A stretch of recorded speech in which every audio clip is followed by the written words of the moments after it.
Dans ce tuto, il va être question de dissertation. Et je sais que quand on prononce ce mot, il y en a certains qui se disent déjà On va tous crever comme des chiens.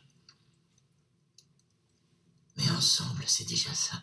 mais non, ça va bien se passer. Regardez, aujourd'hui, le but, c'est d'apprendre à construire une introduction et on va faire ça en moins de 5 minutes chrono. Vous regarderez le minutage de la vidéo, c'est exactement le temps qu'il nous faudra pour que vous ayez compris. On va se servir pour ça d'un objet simple, familier, le cube Rubik à titre d'exemple. C'est tout. Et si nous commencions? Volontiers, ma petite Daenerys, commençons. Et on va commencer par préciser ceci, que dans cette vidéo, vous n'allez rien apprendre de véritablement neuf, puisque tout ce qu'on va faire ici, vous le faites déjà dans d'autres circonstances. Lorsque vous débattez avec des amis, lorsque vous regardez un film, lorsque vous regardez un journal télévisé, ou que vous lisez un bouquin, c'est toujours la même chose, c'est appliqué partout, sous des formes différentes, et vous êtes extrêmement familier avec ça. Si je voulais plaisanter, je trouverais un vrai bouffon. Mais c'est pas une bouffonnerie, c'est que c'est vraiment simple. Regardez, on va se servir pour cela de 5 questions logiques qui vont nous permettre de dégager la structure de base de notre introduction et après on peut jouer avec ça. Est-ce que c'est clair? Il y en a 5. Très bien, il y en a 5, mon petit John. Alors imaginons, pour ce faire, que nous rencontrions cet objet, que nous ne nommons pas pour l'instant, pour la première fois, on ne l'a jamais vu, il nous est confié, c'est totalement inédit. Quelle est la première question qu'on va poser? Très facile, c'est quoi? Première question immédiate, qu'est-ce que c'est? La deuxième question, c'est un tout petit peu moins simple, puisque j'entends très souvent « Ouais, ça sert à quoi ?» Et là, vous commettez une erreur. Ben oui, comme le dit très justement Varis, c'est une erreur, puisque en fait la deuxième question, vous l'avez déjà posée avec vos mains, en manipulant l'objet, en faisant tourner les faces verticales et horizontales. Par conséquent, la deuxième question, c'est bien comment ça marche.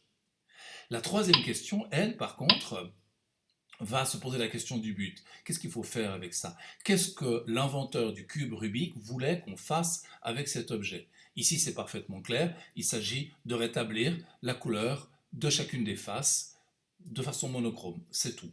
Mais il est possible qu'une fois que je sais faire ça, j'ai pas du tout envie de persévérer là-dedans et que je découvre à ce cube plein d'autres possibilités de le faire jouer.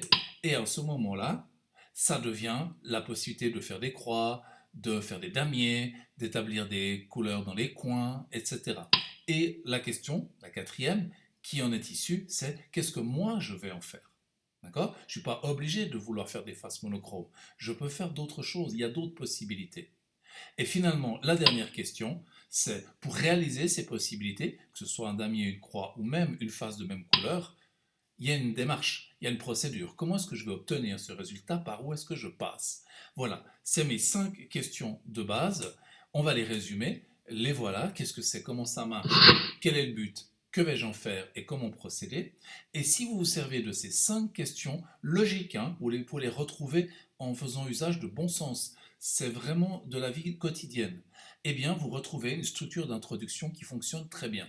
Le qu'est-ce que c'est vous permet de déterminer le sujet. De quoi est-ce qu'on parle? D'amitié, de sens de la vie, de littérature, d'art, que sais-je. C'est la chose dont on parle.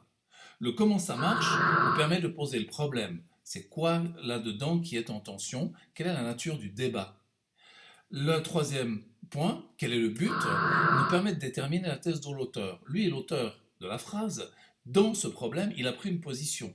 Il s'est placé. Mais on n'est pas obligé de se placer comme lui. Et le que vais-je en faire me permet de déterminer ma thèse, la manière dont moi je vais me comporter dans ce problème que j'ai en commun par ailleurs avec l'auteur. Et finalement, comment procéder eh bien, me permet de déterminer une démarche, c'est-à-dire par où est-ce qu'on va passer pour montrer tout ça.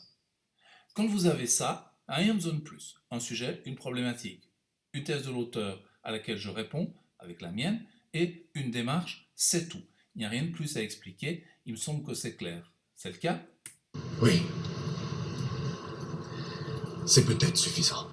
Merci mon petit John, toujours d'un grand secours. Alors, on résume, on pose le sujet, il faut savoir de quoi on parle, on le problématise de manière à ce qu'il y ait une tension dedans, qu'on puisse débattre, on identifie la thèse de l'auteur qui s'est d'ores et déjà positionnée, on lui adjoint notre thèse qui lui répond, et finalement, on organise une démarche pour savoir comment est-ce qu'on va cheminer à travers tout ce projet. C'est tout, il n'y a rien de plus à faire, on a une introduction impeccable à partir de là. Valar Morghulis. Valar Dohaeris. Et Valar dissertis à tous.